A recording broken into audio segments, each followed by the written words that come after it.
Hora H do Agro, com Kellen Severo. Oferecimento Ihara. Consórcio Massey Ferguson, a partir de R$ 1.470. Acesse cnmf.com.br. Olá, sejam muito bem-vindos ao Hora H do Agro, um programa onde discutimos e analisamos os temas que mais importam para o agronegócio brasileiro. O Ministério do Desenvolvimento Agrário lançará em maio um programa para a agricultura familiar que prevê desestimular o uso de agroquímicos no Brasil. China e Brasil avançam em acordo para excluir o dólar como moeda de referência nas transações financeiras entre os dois países. A meta é substituir o dólar pelo yuan. Nesta edição, você vai saber quais os impactos para o agronegócio brasileiro. E mais, Haddad, ministro da Fazenda, Fernando Haddad, apresenta regra fiscal para limitar aumento dos gastos a avanço da receita do governo. Preço da soja cai quase 10% em março. O que esperar do mercado agrícola de agora em diante? Você vai saber nessa edição e mais. De olho no material escolar, levantamento com 94 livros revelou 60% mais citações negativas do que positivas sobre o agronegócio. A gente vai tratar de tudo isso e muito mais nesta edição que já está no ar.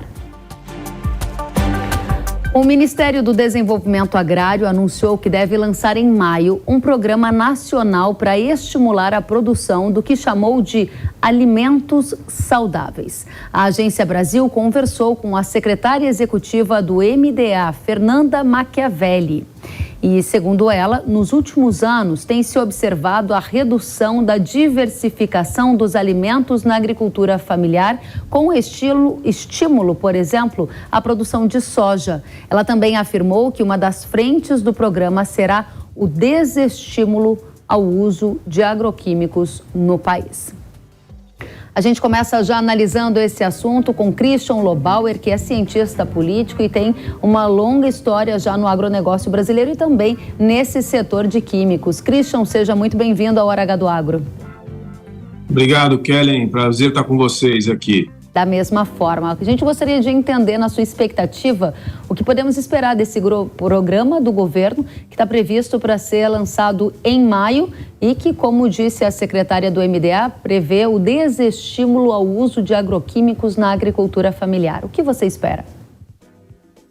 Olha, não dá para esperar nada, porque essa história e esse tipo de afirmação, esse tipo de política pública não são novos. Você se lembra do governo, o Ministério do Desenvolvimento Agrário deixou de existir em 2019, foi incorporado ao Ministério da Agricultura, liderado pela ex-ministra Tereza, e esse tema praticamente saiu do mapa, porque esse tema de agroecologia e alimento saudável, isso é um tema totalmente político, ele não tem nenhuma relação com a realidade da economia e da agricultura. E se você for ver o conceito de agroecologia, você vê que ele se aplica total e absolutamente ao agronegócio como ele é praticado no Brasil, já que o conceito de agroecologia exige, eles já se apresentam como uma ciência que fornece os princípios ecológicos básicos para o estudo e tratamento de ecossistemas, tanto produtivos quanto preservadores dos recursos naturais, que sejam culturalmente sensíveis, uma coisa totalmente subjetiva, socialmente justos, coisa que a produção agroecológica, segundo esse conceito, não é, e economicamente viável, que esse, com certeza, pode sublinhar que esse tipo de agricultura não é economicamente sustentável. Quando se fala em não utilizar defensivos agrícolas, mais uma vez, é mais um aspecto ainda para se duvidar de que existe qualquer possibilidade de dar certo. Essa é uma argumentação ideológica. O MDA é um ministério ideológico, não está conectado à realidade da agricultura. E sabe qual é a questão que mais me surpreende? Ela está indignada, a secretária executiva, que alguns produtores menores, porque esse negócio de agricultura familiar também é uma coisa que não tem o menor sentido, agricultura é agricultura e ponto final, seja grande, pequeno ou médio, estão produzindo soja. Ora, por que será que eles estão fazendo isso? Provavelmente porque o mercado está apresentando melhores oportunidades para se fazer isso. E eu desafio a secretária a me mostrar qualquer produtor de tomate, de alho, de cenoura, de produtos de hortifruti que não utilize algum tipo de defesa vegetal e biotecnologia. Sabe por quê? Porque não existe. Não existe, Kelly. E isso tem que ser dito com todas as letras, porque essa conversa de agroecologia é uma abordagem totalmente ideológica que só serve para alimentar algumas ONGs e alguns lunáticos aí que chegaram ao poder no último governo. Christian, a gente entrou em contato com o Ministério da Agricultura, pediu uma entrevista para esclarecer, para tentar antecipar para a nossa audiência o que deve ser a forma que o governo vai apresentar esse plano que pretende desestimular o uso de agroquímicos, mas a gente não recebeu até o momento nenhum retorno positivo. A gente vai continuar insistindo. Além disso, eu gostaria de avançar com você sobre uma premissa que está sendo usada pelo governo, que diz o seguinte: a premissa é de que ao reduzir o uso de agroquímicos, o alimento produzido será mais saudável. Essa é uma premissa incorreta? Absolutamente incorreta pelo seguinte: a ideia de alimento saudável, inclusive você vê hoje em dia, a coisa ficou tão fora de registro, tão fora de proporção, que você entra num supermercado e encontra em alguns corredores, algumas alas, a informação de alimento saudável, como se todos os outros não fossem, né? É uma coisa absolutamente fora de qualquer proporção. O que é alimento saudável? Alimento saudável é aquele que foi aprovado pelas autoridades sanitárias brasileiras, as agências de surveillance, né, de averiguação da qualidade dos alimentos, de verificação de resíduos e contaminantes. Alimento saudável é aquele que oficialmente é considerado dentro das regras. E todos os alimentos que estão no supermercado hoje estão dentro das regras, ou nas feiras livres, que seja, né? Quando não estão, os planos de avaliação que têm sido feitos de 2 em 2 anos pelo Ministério da Agricultura e pela Anvisa, apresentam os índices muito baixos de não conformidade, em torno de 0,89%, e isso não tem a ver também com contaminação. Mas o ponto é o seguinte: me choca essa ideia de alimento saudável, quando quem define o que é saudável são as autoridades públicas do próprio governo, desse Ministério do Desenvolvimento Agrário aí. É o mesmo governo, né? E você dizer que vai usar menos defensivo agrícola, na verdade é uma grande bobagem, pelo seguinte: as próprias empresas que produzem produtos químicos já trabalham há décadas para reduzir a toxicidade dos seus produtos e produzir moléculas cada vez mais eficientes e menos tóxicas. Portanto, isso já acontece, já vem acontecendo pelo desenvolvimento tecnológico da indústria. Então, a ideia de você usar menos quantidade para ter mais efeito já é uma realidade. E quando se utiliza esse argumento também falso de que o Brasil é campeão mundial no uso por volume, também é um argumento falso, porque ele é de volume, porque a produção agrícola aumenta. E muitos dos produtores agrícolas, se não todos, utilizam defesa vegetal, porque senão seria inviável produzir sem produtos de defesa vegetal. Portanto, são argumentos totalmente furados, não tem menor consistência científica, não dá para fazer agricultura com competitividade e com margem sem produtos de defesa vegetal, seja químicos, biológicos e biotecnologia. Portanto, a única coisa a fazer é levar esse pessoal de volta para a escola, para entender como é que se faz agricultura de verdade.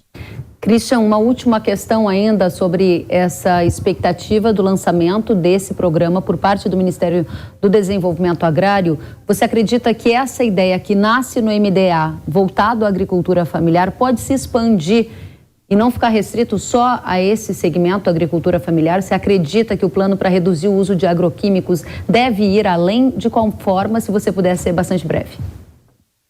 Não acredito, Kellen, não acredito. É mais um papel, é mais um programa, é mais discurso vazio.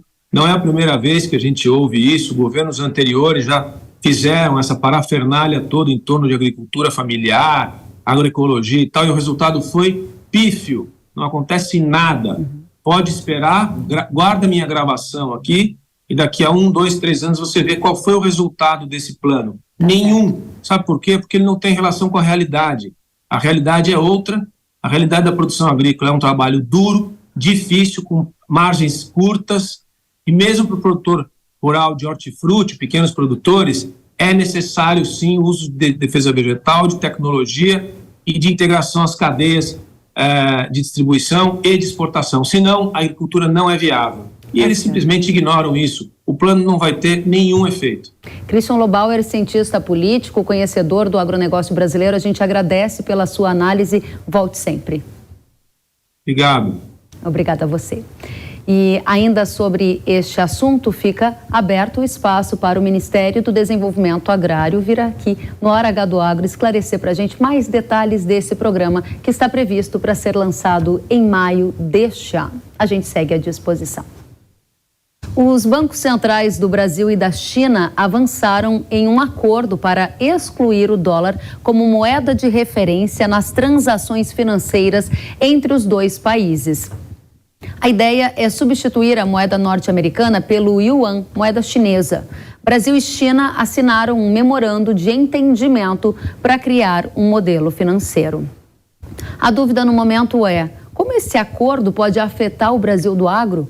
Só em 2022, a balança comercial entre Brasil e China atingiu 150 bilhões de dólares. E o país asiático é o principal destino dos produtos do agronegócio brasileiro, representando 32% da nossa pauta exportadora. Hora de entendermos isso em profundidade, vamos aos nossos convidados. André Perfeito, economista, seja muito bem-vindo. Olá, Kelly, prazer falar aqui com vocês. Da mesma forma, é um prazer recebê-lo. Assim como a você, Antônio da Luz, economista-chefe da Federação da Agricultura do Rio Grande do Sul. Seja muito bem-vindo. Obrigado, Kelly. Boa tarde a você e ao André.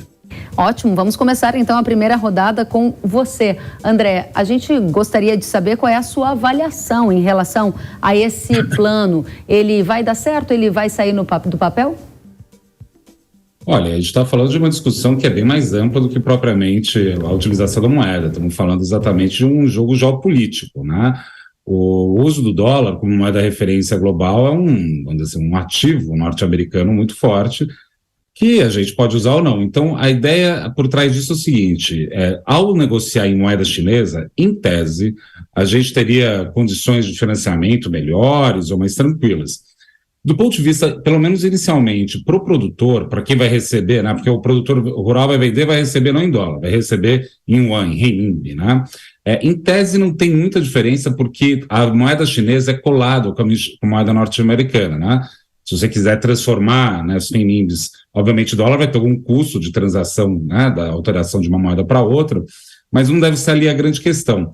Isso daí que a gente está vendo é um movimento do nosso Itamaraty, né, que é bastante ousado, né? A gente está fazendo, como se diria no mercado financeiro, um swap, né? Estamos trocando uma moeda pela outra. Eu espero que a autoridade brasileira, né, o governo brasileiro, particularmente Itamaraty, venda caro isso, porque exatamente é um privilégio muito grande esse que a gente estaria dando para a China, especialmente numa área tão sensível como a produção de alimentos. Muito interessante. André, qual é a sua visão da Luz? Você acredita que a gente vai ver esse sistema entrando em prática? Se sim, qual o efeito disso para o agro? Eu quero começar num ponto trazido pelo André, que me parece o mais relevante de todos, que é a questão geopolítica. Ao optarmos por ter uma clearing, que na verdade a gente não vai substituir a moeda, na verdade é uma clearing que vai ser feita para que nós possamos receber em yuan e trocar para reais.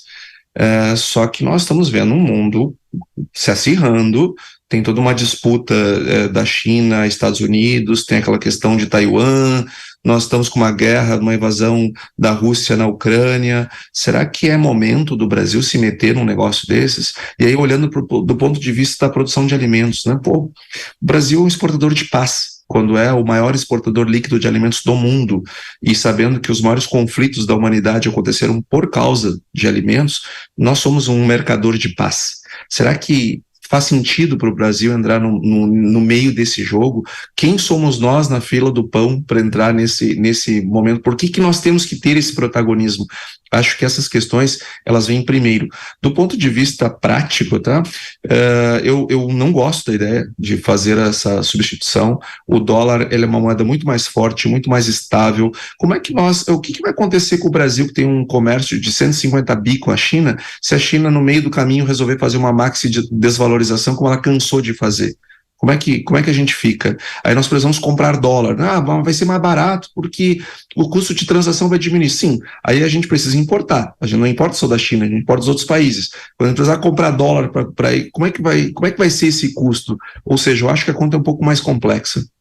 Obrigada, Daluz. André, eu volto com você para saber se, na sua visão, isso vai se tornar o sistema real Yuan, ele vai ser obrigatório. O governo federal diz que o plano não prevê obrigatoriedade. A chance que tenhamos os dois sistemas funcionando, ou seja, o dolarizado e o alternativo, na sua opinião?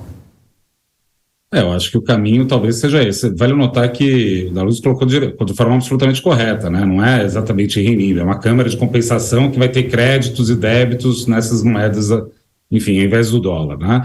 Agora a questão é essa, é uma questão geopolítica, né? O Brasil, vale notar, né? Nosso Itamaraty sempre foi hábil em operar superpotências, né? A verdade é essa, né? Isso aconteceu durante a Segunda Guerra Mundial e talvez esteja vendo isso agora. É um movimento bastante ousado. Não sei se, enfim, vai acontecer do jeito que se imagina, mas acho que o Brasil tem um tamanho para entrar nesse jogo e exigir, talvez, dos Estados Unidos que cubra a oferta. Né? Acho que esse é o jogo que o Brasil está querendo entrar um pouco. Né? Agora, de novo, traz riscos isso daí. Não são poucos riscos, não. A gente está falando de riscos relevantes a respeito da administração da geopolítica, né? Agora, a China está crescendo e continua crescendo. A dúvida é o seguinte: os Estados Unidos vai dar conta de se restabelecer como grande polo dinâmico, sim ou não, né? Porque dependendo como for, é uma aposta, né? A gente está, de novo, ele está fazendo, usando um termo de mercado financeiro que a gente chama de long short, né? Comprado um e meio que vendido em outro, né?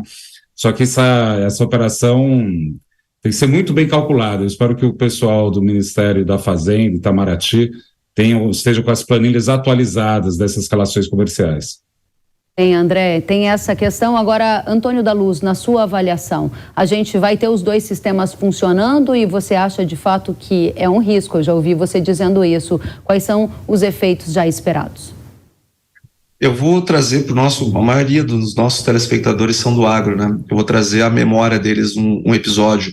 Lembra no passado, quando nós estávamos com medo de não ter fertilizantes, de faltar fertilizantes no Brasil? Que era um medo real, acontecia, e acho que até nós devemos muito à ex-ministra Tereza Cristina por termos conseguido, junto aos Estados Unidos e o Canadá, ter esse abastecimento, depois até sobrou fertilizante no fim do dia. Eu pergunto como é que funcionaria num episódio desses se nós tivéssemos um laço dessa magnitude. Outro ponto importante, eu gosto muito da China, não tem nada contra a China, muito pelo contrário, nosso cliente, nota 10, respeito demais. Só que nós temos interesses do país. Veja, a China é um grande comprador nosso, e só tem dois grandes fornecedores para ela, o Brasil e os Estados Unidos. Será que vale a pena nós nos aliarmos assim desse jeito, deixar os Estados Unidos de fora, se bem ele está do lado de cá, né, do fornecimento? Será que isso faz sentido? Será que esse é o momento de se fazer um movimento dessa grandeza, dessa magnitude? E de novo, né, nós não podemos esquecer, lá quando a China e Estados Unidos estavam com um conflito alimentado pelo ex-presidente Trump, eles desvalorizaram a moeda deles. Como é que teria ficado para a gente num momento como agora? No ano passado, o Banco Central Chinês estava dizendo, olha, não joguem contra a moeda. Apareceu o Manteiga alguns anos atrás aqui falando do real. Será que, porque a moeda estava sendo vítima de um ataque especulatório, será que o Yuan está pronto para um movimento desses? Será que o Brasil deve embarcar em algo assim nesse momento? Kellen, para mim, não. Resposta do Antônio Daluz é que não deve entrar nesta seara. André, perfeito, para a gente encerrar esse bloco com você.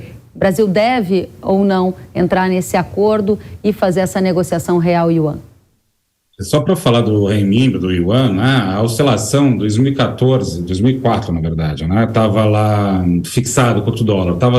Cada yuan comprava 12 centavos de dólar. Agora cada yuan compra 15 centavos de dólar. As variações da moeda não são exatamente estratosféricas, né? Mas isso daí não tira o fato que possa acontecer isso, né? Pode a China, como os Estados Unidos fez na década de 80, por aí vai. Agora a discussão é outra. Qual o posicionamento que a gente quer ter? A gente não pode ignorar que está tendo uma tensão no mundo.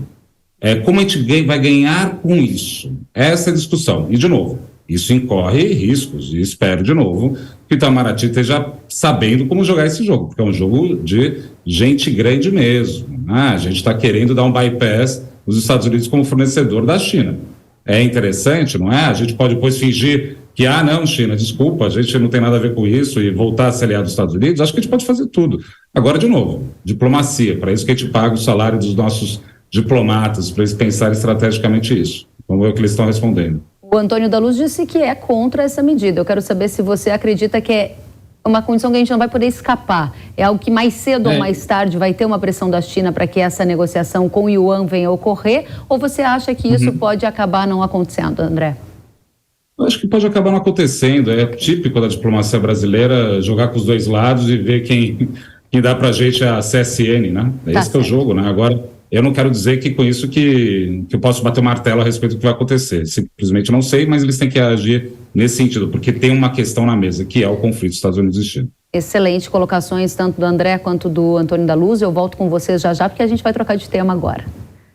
Nesta semana, o ministro da Fazenda, Fernando Haddad, anunciou o chamado arcabouço fiscal, que é um conjunto de medidas que o governo irá adotar para tentar controlar o orçamento, equilibrando ali receitas e despesas. Entre os destaques das medidas anunciadas está a definição de que o crescimento dos gastos no ano será limitado a 70% do avanço das receitas. Vamos repercutir.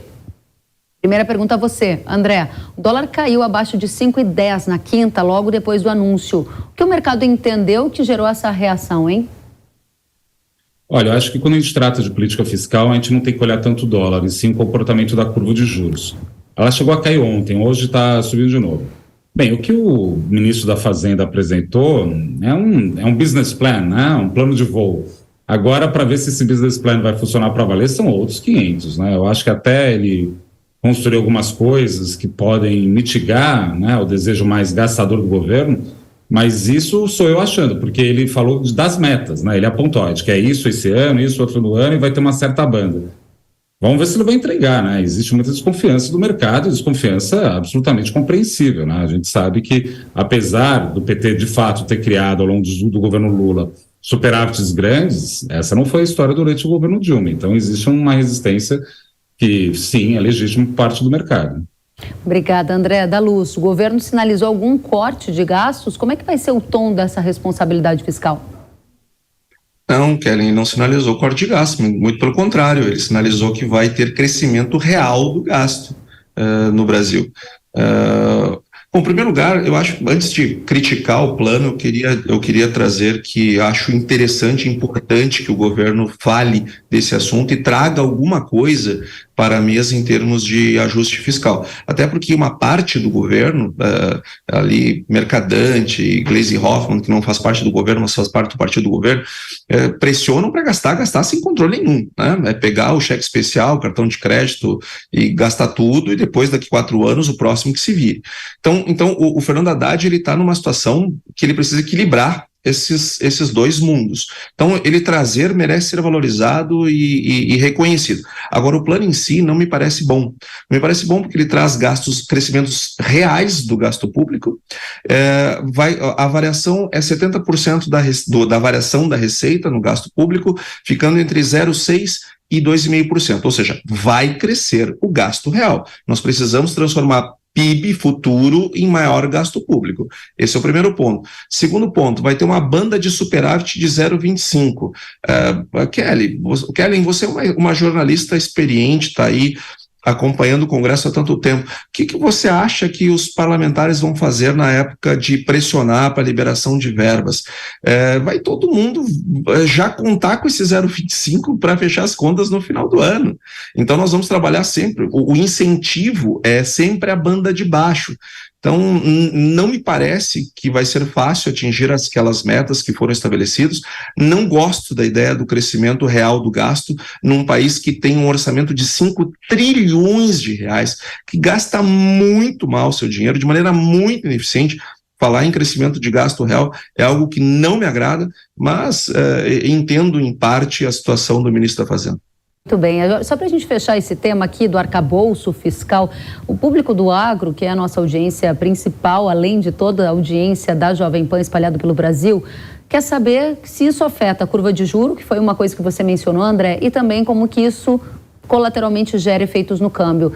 Sinteticamente, juro para cima, dólar para baixo, ou juro para cima, dólar para cima? O que a gente pode entender a partir desta página do arcabouço fiscal, André?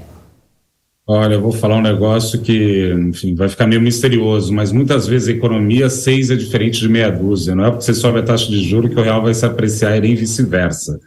Tradicionalmente, sim, se a taxa de juros sobe, o real se aprecia. Agora, a respeito da dinâmica fiscal que o governo está apresentando, né, o ministro Haddad está sob pressão de placas tectônicas, né, de um lado o PT, de outro lado o mercado. Ele criou essa solução no meio termo. O fato que me parece suficientemente também claro, que a ideia do teto em si, desde que o Paulo Guedes, o ex-ministro, pediu um waiver em 2021 por conta dos precatórios, estourou aquilo. Vamos colocar isso daí no lugar. A ideia, na verdade, é como se fosse uma lei de responsabilidade fiscal 2.0, vou colocar desse jeito. Mas eu concordo com o Luiz, assim, existe muita preocupação a respeito da sanha dos políticos. Se de um lado o teto do gasto forçava a discutir os gastos, né, do jeito que o ministro apresentou, vai forçar os políticos a discutir a arrecadação, né? Então, setores que ou não eram tributados ou tributados de maneira distinta, né, que fiquem atentos, porque eles vão atrás dessa receita. Não vai aumentar a carga no sentido da alíquota, mas o desejo manifesto do ministro, sem dúvida nenhuma, é arrecadar mais nos próximos anos, né? Obrigada, André. A gente vai entrar nesse tema arrecadação já. Antes disso, da Luz, qual é a sua visão, juro, dólar, depois desse anúncio do arcabouço fiscal? Eu acho que ficar sem nada, que era a situação atual, né? Ainda estamos sem nada, nós não temos uma âncora fiscal nesse momento, como disse bem o André, nós já furamos o teto lá no waiver, lá atrás, e arrombamos ele na PEC de transição agora no final do ano passado. Então nós estamos sem âncora fiscal. Qualquer coisa é melhor do que ficar sem nada, né? Não há a menor dúvida. Uma diretriz, mesmo que não seja tão crível, mas que aponta para um caminho, ela é melhor do que algo que não aponta para coisa nenhuma, que é a atual situação. Então, isso sim pode trazer um fortalecimento do real. Eu só quero lembrar, tá, que a Bolsa subiu ontem, mas ela subiu muito pelo que aconteceu lá fora. As bolsas americanas subiram muito bem ontem, as europeias melhor ainda, e houve muito movimento da valorização do dólar, e não do real. Então, no longo prazo, sim, isso deve ajudar na curva de juros, isso fortalece o real, mas nós vamos ter que ver também o que vai sair do Congresso. O Congresso vai trabalhar essas medidas e eu não sei se vai sair do jeito que entrou. Muito bem, obrigada, da Luz, obrigada, André. A gente vai para o próximo tópico, porque segundo Haddad, o novo marco fiscal não deve envolver a criação de impostos ou aumento de alíquotas atuais. No entanto, o ministro da Fazenda admitiu que algumas desonerações para setores específicos poderão ser revertidas. Aí a gente tem, abre aspas, o que ele disse: temos muitos setores demasiadamente favorecidos com regras de décadas. Vamos, ao longo do ano, encaminhar medidas para dar consistência a esse anúncio. Vamos fechar os ralos do patrimonialismo, disse ele, e acabar com uma série de abusos que foram cometidos contra o Estado brasileiro. Volto com você, André. Diga pra gente, os tributos vão aumentar. Você já deu uma pista pra gente que esse é o único caminho que o governo tem? Não, assim, não é o único caminho de jeito nenhum, né? O que eles estão falando sobre os gastos, né, é que eles vão tirar a questão do Fundeb e o piso de enfermagem, né? Eu concordo com o da Luz que, dado o que a gente conhece do Congresso, né, nem sempre é assim. Agora, esse negócio de mexer nas desonerações, tem que mexer nisso mesmo. Por exemplo, foi feito, lembra lá no finalzinho do governo Dilma, quando deu uma desoneração gigantesca para a linha branca? Qual que foi o critério? Foi bem sucedido? Não foi bem sucedido? Porque o que acontece é o seguinte, Kellen, acho que isso que talvez possa auxiliar um pouco essa discussão. O Brasil é um país cheio de puxadinho, né? Então, toda vez que tem uma crise, algum setor bate lá na porta do governo, usa grupo de pressão e consegue alguma coisa. Isso daí gerou uma tal distorção na arrecadação do governo, porque fica cheio de exceção, que também cria uma série de exceções na forma de se tributar também. Então, vira uma bagunça sem tamanho. Agora, em relação a isso daí que o Haddad falou, é uma coisa ele falar que vai atrás disso. Agora, quando ele colocar essas pautas e os setores acender a luz, vai ter uma discussão grande. Tem coisas que eu acho que vão passar até rápido. Por exemplo, a questão de jogos eletrônicos e apostas online. Isso daí é um mercado que estava sem regulação nenhuma, não só no Brasil, no resto do mundo, e vão atrás. Tudo bem, é uma parte isso. Mas será que vai ser suficiente, né? De novo, o ministro colocou alguns números no papel, né? Vamos ver se ele vai conseguir entregar isso, porque se ele não conseguir entregar, ou ficar evidente lá por volta de julho, agosto, que não vai conseguir entregar o resultado de um déficit de 1% do PIB esse ano, esquece, esse plano ninguém vai acreditar nele mais, né? Então ele tem que entregar resultados positivos. Obrigada, André. Da Luz, essa desoneração que contribui para o agronegócio em alguns aspectos, né, os benefícios ou isenções fiscais, isso pode acabar? Isso significa aumento de custo tributário para o agro, na sua avaliação? Kellen, o governo, para aumentar gasto em termos reais, é possível que ele tenha que trabalhar mais no lado da arrecadação, né? Isso significa cobrar mais impostos das pessoas. É uma forma facílima de governar essa, né? Eu não preciso mexer na qualidade do gasto, eu simplesmente amplio a minha base. Só que o André falou um negócio que eu acho muito importante, eu acho que isso é um debate muito caro para o Brasil, ele deve ser feito, que é a qualidade também das nossas desonerações, dos incentivos que nós damos. Está cheio de estudos que mostram que os incentivos que foram dados recentemente, eles não funcionaram e, portanto, eles não devem ser mantidos, eles devem ser revistos e a gente tem que ter a maturidade de entender e aceitar esse tipo de avaliação. Se não é uma boa política pública, seja ela tributária ou de gasto, nós temos que revê-la. Não tem problema nisso. O que eu tenho medo é algo que remete à sua entrevista anterior, lá com o Lobauer. O governo, ele escolheu alguns inimigos, dentre eles o agro. E a entrevista do Lobauer demonstrava um aspecto que isso já está posto. Eu não me surpreenderia se o governo também não viesse com uma sanha arrecadatória e tributária para cima do agro. Que não vai prejudicar o agro sozinho, ele vai prejudicar a população, sobretudo a mais pobre, mas que ele cria um imbróglio e um problema que o setor terá que resolver, eu não tenho dúvida. Por isso que eu acho que toda a atenção da bancada ruralista, dos produtores rurais, das indústrias, dos serviços que operam dentro do agronegócio, é pouca no momento desses. Tá certo. André Perfeito, economista, muito obrigada. A gente vai precisar de mais tempo para ouvir você e Antônio da Luz em outras oportunidades. Volte sempre, André. Obrigado pelo convite e, bem, vamos tentar construir um cenário positivo, mas olha, tá difícil ainda para ficar otimista. Mas vamos que vamos. Vamos em frente. Obrigada, André. A gente torce por dias melhores. Obrigada a você, Antônio da Luz, economista-chefe da Farsul. Volte mais vezes para a gente aprofundar ainda mais esse debate. É sempre um prazer estar contigo, com o André e com essa grande audiência da Jovem Pan, da Hora do Agro. Obrigada. Da Hora H do Agro. Até a próxima, gente. E depois de cancelar a viagem à China devido a uma pneumonia, o presidente Lula poderá ir ao país asiático agora em abril. O Palácio do Planalto sugeriu que a visita do presidente ocorra entre os dias 11 e 14 de abril. A sugestão do governo brasileiro é que ele e Xi Jinping se reúnam em Pequim em 13 de abril. Com isso, há expectativas para que os acordos firmados entre os dois países sejam assinados neste encontro. E nos últimos dias, o presidente da Agência Brasileira de Promoção de Exportações e Investimentos, Jorge Viana, que esteve na comitiva brasileira na China, afirmou que o governo e empresários deveriam reconhecer o que ele chamou de problemas ambientais relacionados ao desmatamento da Amazônia, ao invés de tentar ocultá-los. Viana associou a derrubada da floresta ao avanço da pecuária e à produção de grãos. Abre aspas.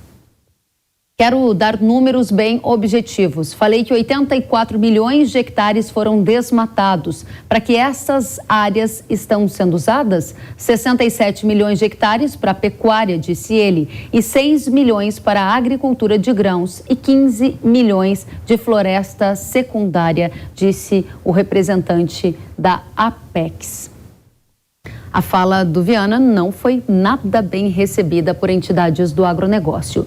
Em nota, a Frente Parlamentar da Agropecuária lamentou o posicionamento do atual presidente da Apex e classificou o discurso como equivocado. A bancada do agro afirmou também que é intangível o estrago que um porta-voz brasileiro, responsável pela promoção das exportações, fez em uma premissa ultrapassada, desprovida de informações científicas e oficiais.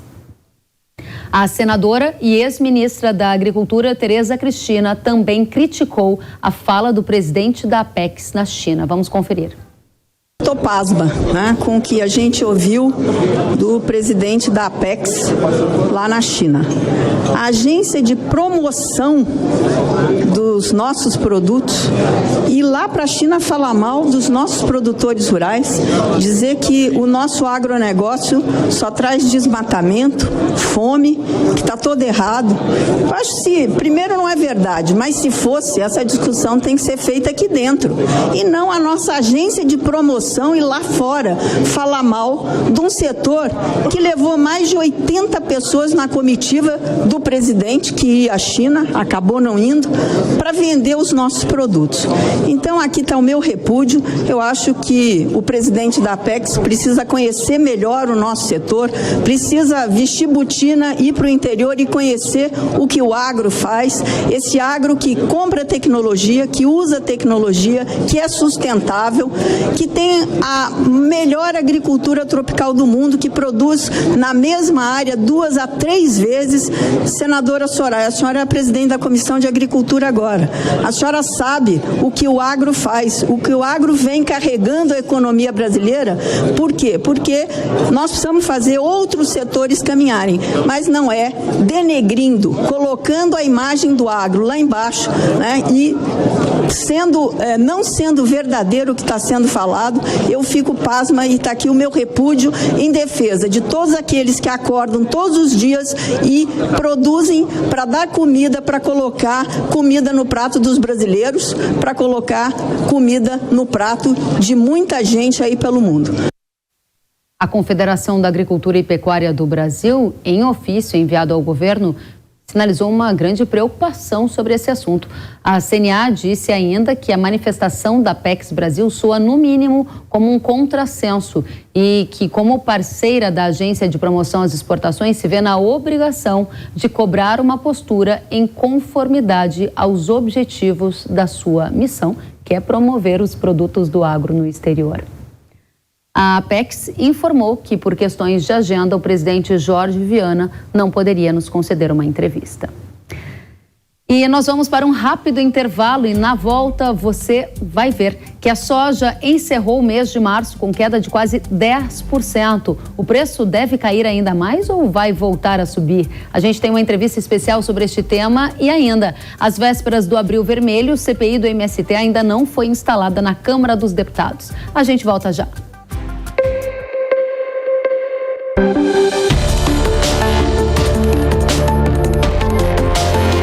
Hora H do Agro, com Kellen Severo. Sabia que o Brasil é um dos maiores produtores de soja e milho no mundo?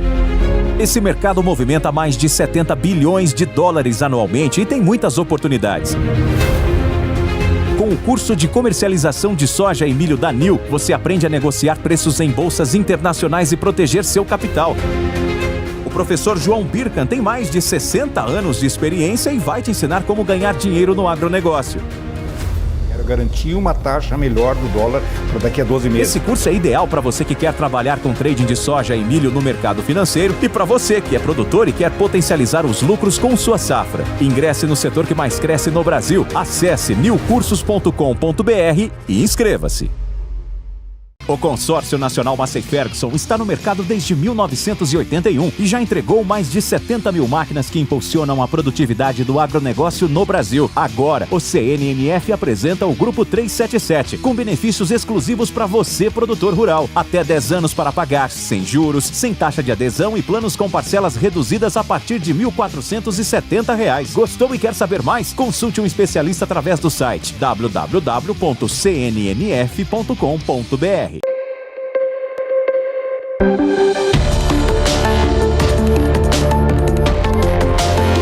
Hora H do Agro, com Kellen Severo. Estamos de volta com o Hora H do Agro aqui na tela da Jovem Pan News. A soja registrou uma queda de quase 10% no acumulado de março.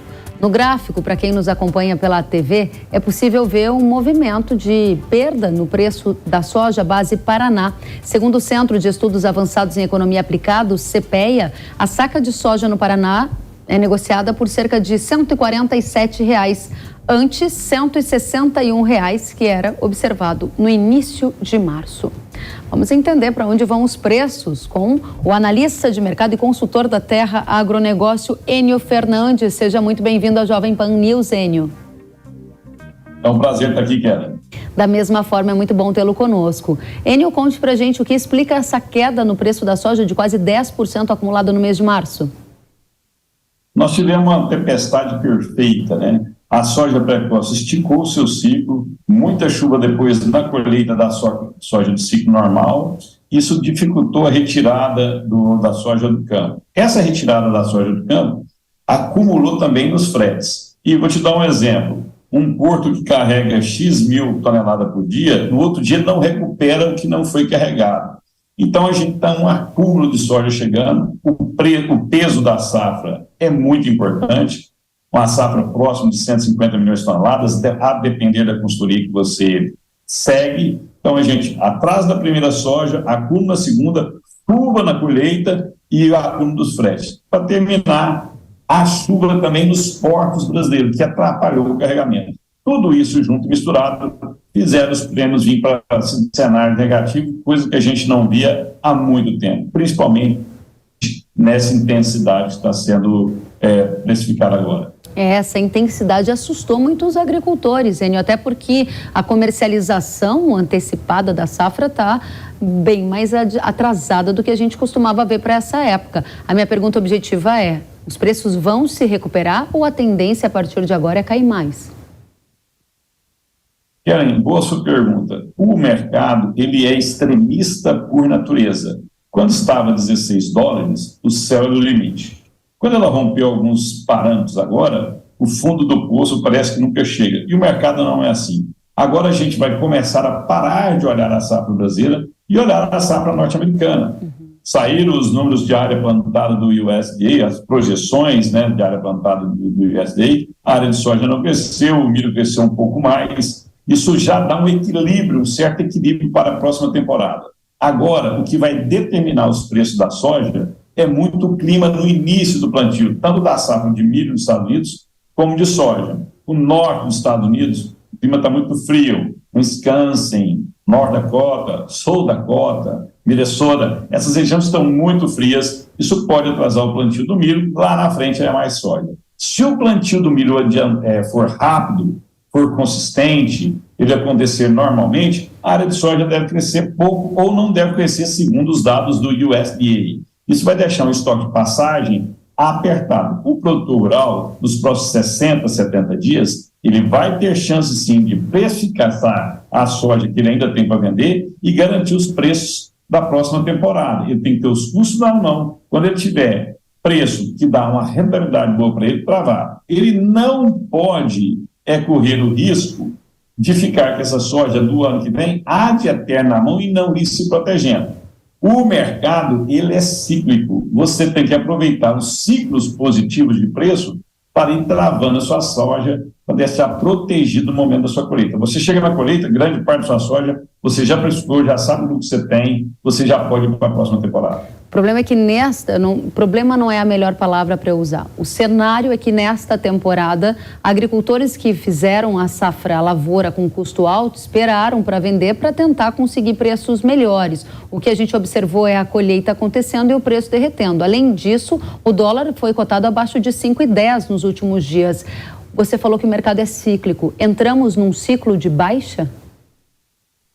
Nós entramos sim num ciclo de menor rentabilidade.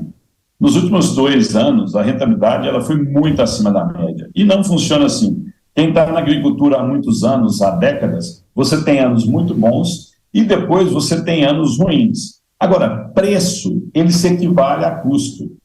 Preço alto é o melhor remédio para preço alto. Preço baixo é o melhor remédio para preço baixo. Se as margens forem apertadas, o nosso crescimento da produção vai ser mais lento e isso vai se equilibrar. O meu problema, a minha preocupação é na área de gestão do produtor. Tem algumas regiões que os produtores estão pagando 20 sacos de arrendamento por hectare, 22 sacos, 18 sacos. Aí não tem mercado, não tem gestão que dê jeito. Você criou um problema para você mesmo. Esse é o maior problema do produtor. O resto não. O resto do mercado se adequa. A soja agora, para tentar crescer nos Estados Unidos, ela vai tentar comprar área com preço. O milho vai se defender tentando não perder área também com preço. Mercado se adequa. O que a gente não pode fazer é erro de gestão.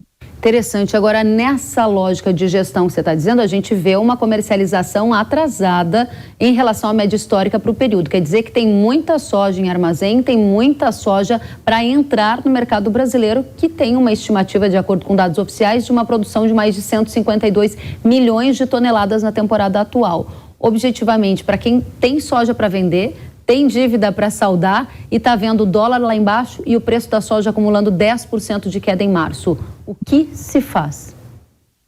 São respostas diferentes para produtores diferentes. Primeiro, se você não vendeu sua soja, se você não planejou suas dívidas, ao ir lá no mercado e pedir para prorrogar essas dívidas, a taxa de juros hoje ela é proibitiva. Tem empresas que vão te cobrar 2% ao mês, 2,5% ao mês. Isso é difícil a soja valorizar nessa intensidade. E você está tomando um risco desnecessário.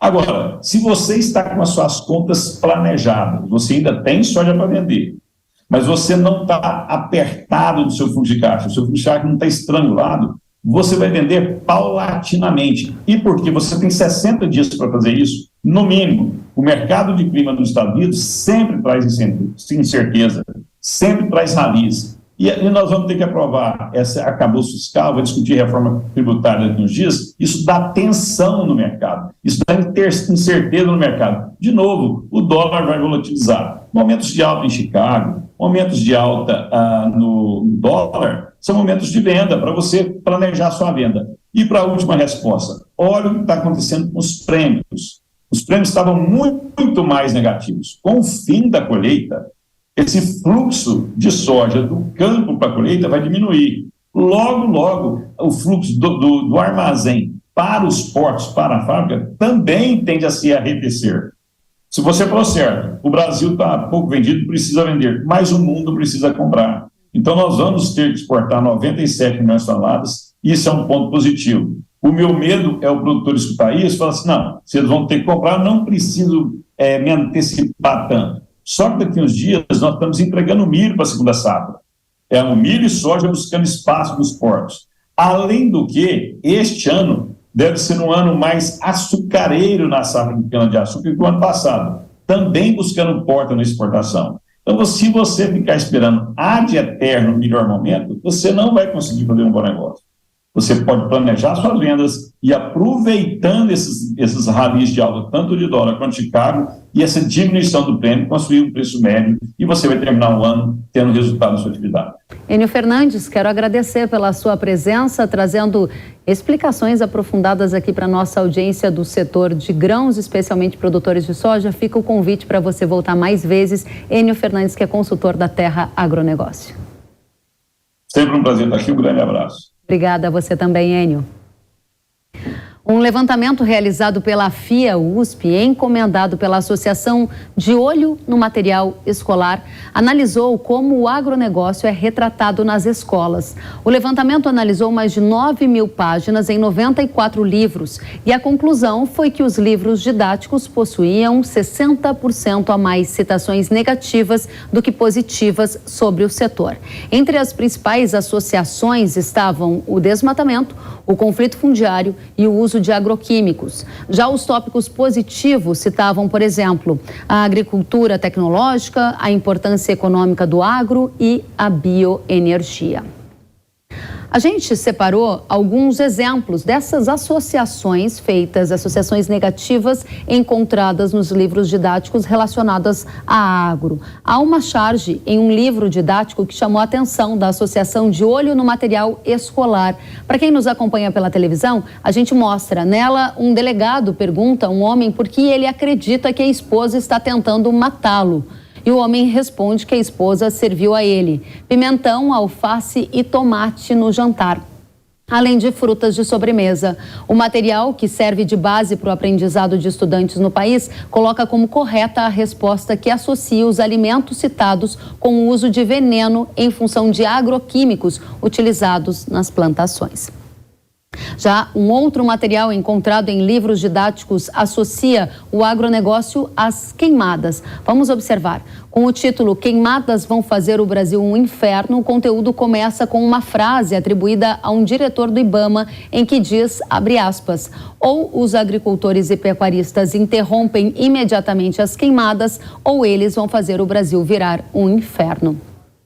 Outro material didático aponta o seguinte, que apesar de a pecuária ser um importante setor do agronegócio, ela causa danos ambientais. No livro ainda diz que a pecuária está usando áreas de florestas para transformá-las em pasto, que há falhas no bem-estar animal, que há compactação e contaminação do solo por conta dos dejetos dos animais. E, por último, coloca ao lado uma comparação sobre o uso de água. Esses são alguns dos exemplos que a Associação de Olho no Material Escolar encontrou ao fazer um profundo estudo sobre o ensino aqui no Brasil e a relação como o agro era apresentado. A Letícia Jacinto é presidente dessa associação, presidente da Associação de Olho no Material Escolar e fala conosco. Seja muito bem-vinda, Letícia. Muito obrigada pela oportunidade de falar desse assunto tão importante, né, que é a educação. Tão importante. Letícia, qual a conclusão de vocês após esse estudo e após essas citações de alguns recortes que vocês encontraram que acabamos de revelar aqui na Jovem Pan? Kellen, a gente, na verdade, já tinha essa percepção, né? A associação agora vai fazer 2 anos, em junho desse ano, e a contratação da FIA, que é uma das maiores escolas de negócio do país, uma instituição formada por profissionais conceituados no mercado, mas do setor educacional, ela não está ligada diretamente ao agronegócio, foi para a gente ter, né, metodologicamente, cientificamente, se isso estava ocorrendo mesmo ou não, se era só uma percepção da nossa associação. Então, a gente tem trabalhado já em relação a isso, e o que o estudo trouxe foi, primeiro, o agro está presente em 40% de todo o material brasileiro. Eu acho que é porque ele faz parte da nossa história, passado, presente, futuro. Então, muitas matérias trazem o agronegócio, né? O enfoque é negativo. 60% das palavras em relação ao agro trazem um enfoque negativo. Mas pior do que isso, 60% desse enfoque negativo não tem base científica. Então, a maior preocupação do De Olho no Material Escolar não é trazer de maneira não fidedigna esse agronegócio, é trazer de maneira científica. Vamos trazer os dados, né, da atualidade. Esse agro, ele evoluiu, ele cresceu tanto na parte tecnológica como de produção, como na parte social. Então, vamos trazer os dados corretos, mas baseado nas fontes corretas, atualizados e nos prazos de hoje, para poder conseguir colocar esses alunos como grandes profissionais do mercado futuro. Interessante. Agora você já tem o diagnóstico, né? Havia uma percepção, essa percepção se confirmou a partir de um estudo, e esse estudo apontou que uma maioria de menções em relação ao agronegócio nos livros didáticos usados nas escolas do Brasil, essa maioria é negativa. Qual é a estratégia para melhorar a comunicação que se faz a respeito desse setor que é tão importante para o nosso país?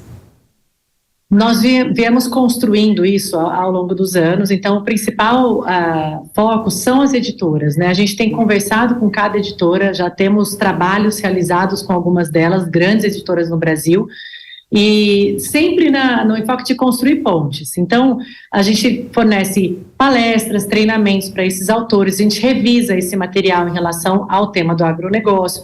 A gente tem uma grande editora no Brasil que a gente gravou 33 videoaulas com ela em 16 estados brasileiros que a gente está presente, 91 cidades. Então, são materiais criados a partir dessa comunicação que a gente fez, essa ponte que a gente construiu, que tem sido extremamente positivo. Então, tem editoras que já estão atentas a esse problema, mesmo antes do trabalho da FIA ficar pronto. A gente também tem um programa que chama Vivenciando a Prática. Ele é encantador, Kellen. Ele olha, além dos dados que você tem aqui, venha conhecer nosso setor. Então, ano passado, a gente atendeu 10 mil crianças e professores e autores dentro das feiras agropecuárias, dentro das fazendas, agroindústria. E, assim, o olho realmente brilha. A maioria dos professores querem dar uma boa aula, querem ter um material, né, a principal ferramenta deles atualizado, e querem formar pessoas, né, para o futuro. Eles sabem o papel que eles têm grandioso dentro de uma escola. As crianças passam quase o dia inteiro lá. Então, esse Vivenciando a Prática, esse ano também mais 10 mil crianças das principais feiras. A gente teve na Expo Direta, a próxima agora, grande AgriShow, estávamos na TecnoShow, e ele tem acontecido de maneira bastante enraizada, né? E também esse estudo vai nos possibilitar formar um grupo melhor de relacionamento com os três poderes, porque o que a gente acredita é que a educação é a única maneira da gente fazer evoluir o país, né? Da gente construir o futuro juntos. Não existe outra maneira se não for através da educação. Então, a importância dos três poderes estarem atentos, a educação está no radar de todos, como a gente fala, é primordial. Muito bem. Então, relacionamento. Letícia, para a gente remodelar, modernizar, avançar nessa mensagem, esses livros todos ainda estão em circulação no país, eu imagino. Quanto tempo você imagina que vai levar até que a gente tenha uma reformulação de parte desses conteúdos que majoritariamente estão fazendo associações negativas em relação ao agro? É um trabalho de médio e longo prazo, eu imagino. Sim, é um trabalho de médio e longo prazo. As editoras que são privadas, ou seja, não participam do Programa Nacional do Livro Didático, ou a velocidade de renovação delas é muito maior. Então, a gente tem trabalhado com algumas também, isso de um ano para o outro você já consegue um material melhor. Mas a grande maioria da população que utiliza esses materiais fornecidos pelo próprio MEC, isso demora cada vez um material produzido 5 anos. Então, por isso a nossa corrida aqui contra o tempo, né, para juntar essas editoras com os centros de pesquisas e a própria Academia do Agro, para ajudá-los nessa construção. Todo ano está sendo construído um material didático, mas depois que ele entra no mercado, são 5 anos que ele fica lá. Então, realmente a gente tem um trabalho árduo, a educação a gente tem que olhar em todas as suas fatias, todas as suas facetas, mas a gente acredita que renovando pelo agro, a gente consegue renovar boa parte do material didático brasileiro. Que bom que esse trabalho está sendo feito, que bom que os pais estão mais atentos ao que os alunos estão consumindo também nos livros didáticos. Parabéns pelo trabalho de vocês. Letícia Jacinto, parabenizo a você, presidente da Associação de Olho no Material Escolar, e todos os demais que fazem parte do grupo. Volte sempre. Muito obrigada pela oportunidade. Imagina. E mais de 15 dias após ter sido protocolada na Câmara, a CPI, que pretende investigar as ações do MST, segue sem prazo para instalação. Segundo o presidente da Frente Parlamentar da Agropecuária, o Pedro Lupion, o assunto foi tratado com o presidente da Câmara dos Deputados, Arthur Lira, que é o responsável por avançar com o tema lá na casa. Vamos conferir. Então, na verdade, o que acontece é que a lei permite 5, o regimento, né, permite 5 CPIs ao mesmo tempo na Câmara. Existem várias propostas de CPI, com coleta de assinaturas, se não me engano, são 6 ou 7 que já têm as assinaturas. Nós estaremos entre 5, isso eu tenho certeza absoluta.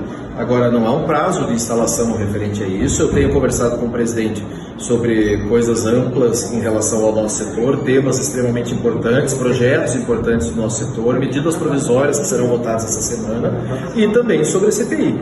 E o presidente tem entendido que é um tema grave, é um tema complicado, que precisa da participação do Congresso Nacional, precisa da nossa investigação e a CPI será instalada. Quando ela será instalada? Eu não tenho como dizer, quem pode dizer isso é o presidente Arthur Lira. Abril é o prazo que me preocupa devido a essa questão do anúncio aí do Abril Vermelho por parte do MST, é um mês que fazem bastante invasões, então eu gostaria que a CPI tivesse instalada. Agora, tudo isso vai depender de muita articulação política no Congresso. Muito bem, e antes de encerrarmos o programa, eu tenho um recado para você. Chegou a hora de você conhecer o fungicida para café que marca o território da produtividade. Fusão é a solução da Irrara que controla a ferrugem do café e a mancha de foma com altos índices de eficácia. Fusão é fera na velocidade de absorção, porque ele é rapidamente absorvido e translocado pelas árvores e protege o cafezal o quanto antes. Fusão é a solução ideal para combater o avanço das doenças e da resistência aos fungicidas no Brasil e é recomendado para pulverizações preventivas. Lembrando que a Irrara oferece um portfólio completo para o manejo do café. São herbicidas, inseticidas, acaricidas, fungicidas e produtos especiais. Tudo para te ajudar a cuidar bem do seu cafezal. Acesse irrara.com.br ou aponte a câmera do seu celular para o QR Code que está aparecendo na tela e saiba mais sobre Fusão e o portfólio Irrara. O Hora H do Agro fica por aqui. Tenham todos uma ótima semana. Até a próxima. Tchau.